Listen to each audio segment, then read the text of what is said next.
Hey, everybody. Welcome to Bible Project. Today, we're going to look at the story of Jacob and Esau and what it has to do with our identity. In our last episode, we saw how Abraham's grandson Isaac and his wife Rebekah were childless for many years, but they prayed for children. And God heard their prayers and gave them twin boys. The firstborn was named Esau, which means hairy or covered with hair, and the younger was named Jacob, which means healed grabber. Now, we don't know exactly why they were named this, but perhaps it was because when Isaac and Rebekah finally had their twin sons, Jacob came out grasping Esau's heel. As soon as they were born, before either of them did anything, God told Rebekah that two nations would come from her, that the older twin, Esau, would have descendants who would become a nation, and the younger, Jacob, would also have descendants who would become a nation, and that the older would serve the younger. So even though Esau was the firstborn son, it seems that God's plan was for Jacob and his descendants to become the nation that God chose to bless and make great. The twins grew up and became men, and we get some pretty vivid descriptions of each of them. First, we see that Esau was a skilled hunter, a rugged outdoorsy kind of guy, and he was loved by his dad, Isaac, because he liked to hunt too. And we can imagine that there was maybe a lot of times when Isaac would go out hunting with Esau and they would spend special time together as father and son. We also learn that Jacob was not much for the outdoors. He was more of a quiet man who preferred to stay around the tents and do things like take care of livestock. But he was especially loved by his mom, Rebekah, and so there was probably a lot of times when Rebekah would spend special time with Jacob as a boy and teach him things about faith and God. So there seems to have been a bit of tension between Jacob and Esau, probably because they were twins and rivals for their parents' attention, but maybe also because Jacob was favored by their mother and Esau was favored by their father. It doesn't really say why, but one day Esau comes home from hunting and he is absolutely famished, and he says to Jacob, "Please give me some of that red lentil stew that you have, and in exchange I'll give you my birthright." Now, it really seems like Esau didn't understand what he was giving up. The firstborn son in a family had certain rights. He received a double portion of the inheritance when their father died. And if there was any special blessing their dad had from God, the firstborn son got that too. But here, in exchange for some stew, Esau just carelessly gives this all up. And he says to Jacob, "What good am I going to get? I'm going to die anyway." Jacob reminds him that God had already said that the older twin will serve the younger.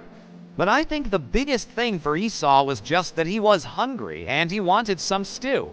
After this, Isaac grows old, his eyesight fails, and eventually he cannot see at all. One day, he decides he wants to give his blessing to his firstborn son, Esau. So he calls Esau over, but Rebekah overhears this and she tells Jacob, "Listen, your brother is planning to hunt. He'll come in and impersonate you and take your blessing. So I want you to go and get my best robe and put it on. Take your brother's clothes, cover your arms and your neck with goat skins, and bring me some of the stew that you cooked. Then go and wait until your father comes to eat. When he asks you, 'Who are you?' say, 'I am your oldest son, Esau.' Once he says, 'Are you really my son, Esau?' then say, 'Yes,' and he'll give you the blessing. I want you to do this because your brother is cheating you out of his birthright." So Jacob was totally cool with this. And he brings all this stuff to his mom, does everything she says, puts on Esau's clothes, covers his arms and his neck with goat skins, and then goes and waits outside the door for his dad to finish eating. And when Isaac calls for him, Jacob enters and pretends to be Esau. At first, Isaac is suspicious, but Jacob reminds him that he is indeed the firstborn, and Isaac gives him the blessing. Now, Isaac doesn't know that it's Jacob who is standing there. He thinks it's actually Esau, but Jacob tricked him, and he ends up giving his son Jacob every single thing that was supposed to go to Esau. He promises Jacob that God will make him prosperous, that people will fear him, and that he will become the head of the family, and that all other families will submit themselves under him.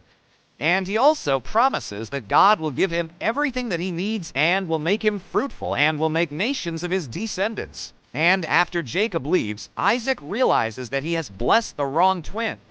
So he calls for Esau and he tells him that he has made Jacob the head of the family, but Esau should still receive a blessing from God. But Esau is furious. He weeps bitterly and he vows to kill Jacob. So Rebekah immediately sends Jacob away to her brother Laban, who lives 300 miles away in the city of Haran. She tells him, "Your brother's anger is burning fiercely and it can go beyond the grave. Your father and I have no power to save you from his anger. Go and flee to Haran to your uncle Laban. This is only a temporary separation until your brother's anger turns away." And for many years, Jacob lives with his uncle Laban. During this time, he marries, raises a family, and gets really wealthy. But eventually God tells him that it's time to go home. So he does. And on his way, he hears a message from God telling him that if he sees any hairy animals or anything else during his journey, he should leave them alone because God has seen what Laban has done to him and how he has exploited his hard work and stolen his wages.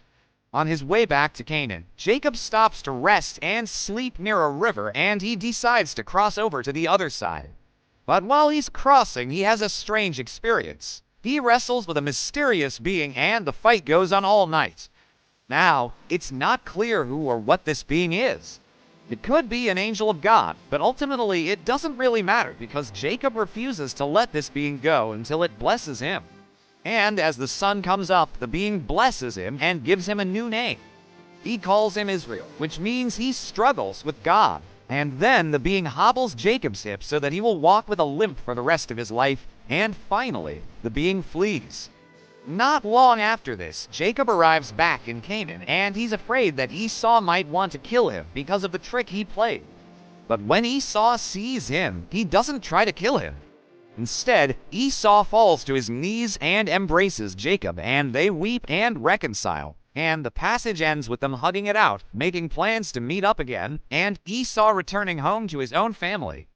Next time, we're gonna pick up in Genesis chapter 34 and look at the story of Dinah. You can read along with us in the New Living Translation.